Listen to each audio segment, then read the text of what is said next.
Hello everyone! For today's recipe, I am making a South Indian dish called Squid Roast that comes from the state of Kerala. This is a very easy and spicy dish that is loaded with a bunch of Kerala-style flavors.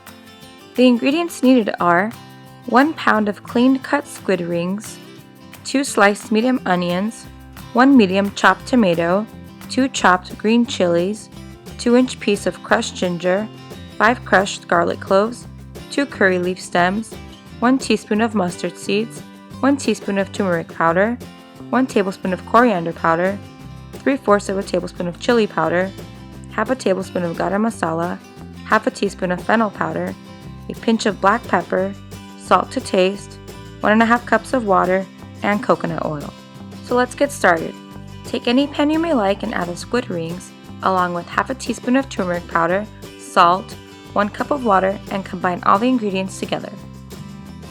Cover and bring to a boil, then reduce the temperature to a low heat and cook for 10 minutes.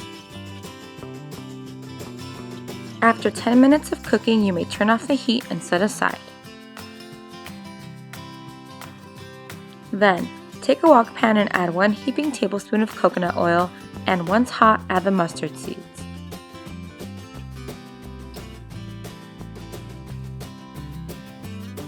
Once the mustard seeds have splattered and popped, you may now add the onions and green chilies and saute until translucent, keeping the temperature on a medium to low heat.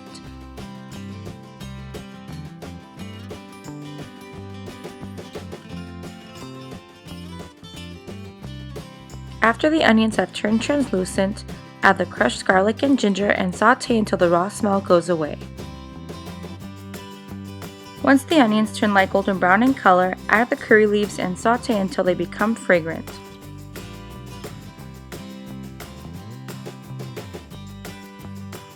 Then add the turmeric powder, chili powder, coriander powder, fennel powder, and saute until the raw smell of the masalas go away, turning the temperature down to a low heat.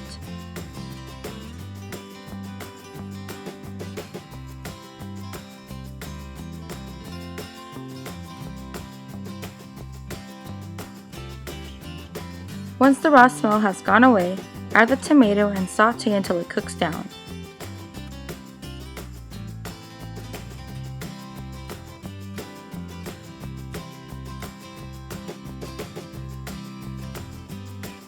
After the tomato has cooked down, strain the water from the cooked squid and add it into the pan, combining all the ingredients together and making sure every piece of squid is coated evenly with the masalas.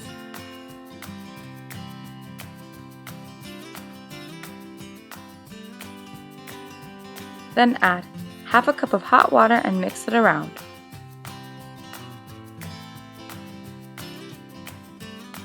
At this point, check for salt and adjust to your liking.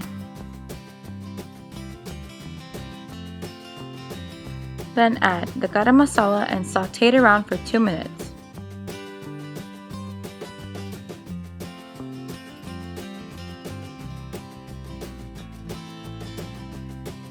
Lastly, add a pinch of pepper and top it off with a little bit of coconut oil.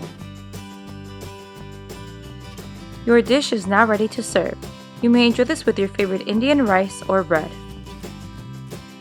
Thank you all so much for watching. Can't wait for you guys to give this recipe a try. And don't forget to like, share, and subscribe.